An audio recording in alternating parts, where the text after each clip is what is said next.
পাখির চোখে পবিত্র কোম শহর, ক্রমাগত মানুষের সমাগম, যেন পুরো ইরান আজ একত্রিত হয়েছে শিয়া অনুসারীদের আধ্যাত্মিকতার কেন্দ্র এই নগরে। মঙ্গলবার স্থানীয় সময় সকালে ঐতিহাসিক জামকারান মসজিদে প্রয়াত সর্বোচ্চ নেতা আয়াতুল্লাহ আলী খামেনির জানাজা, একই সাথে তার পরিবারের আরও 4 সদস্যের জানাজাও অনুষ্ঠিত হয়। এতে নেতৃত্ব দেন প্রখ্যাত শিয়া স্কলার গ্র্যান্ড আয়াতুল্লাহ জাভাদি আমলি।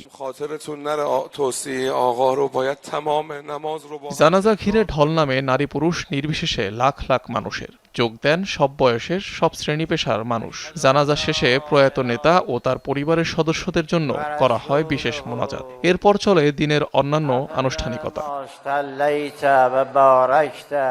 কোমের পর খামেনি পরিবারের মরদেহের পরবর্তী গন্তব্য ইরাকের নাজাফ ও কারবালা শহর, যেখানে আরও 2 ধাপে অনুষ্ঠিত হবে জানাজা। বৃহস্পতিবার জন্মভূমি ইরানের মাশহাদ শহরে নেওয়া হবে আয়াতুল্লাহ খামেনির মরদেহ। সেখানে ইমাম রেজার মাজারি হবে তার শেষ ঠিকানা। এর আগে সোমবার রাজধানী তেহরানে আয়াতুল্লাহ খামেনিকে শ্রদ্ধা জানিয়ে অনুষ্ঠিত হয় বিশাল শোক র্যালি। গ্র্যান্ড মোসাল্লা থেকে ইনকিলাব স্কয়ার হয়ে খামেনি পরিবারের মরদেহ নেওয়া হয় আজাদি স্কয়ারে। শোক র্যালিতে অংশ নেয় কোটি মানুষ। অনিক রহমান, যমুনা নিউজ।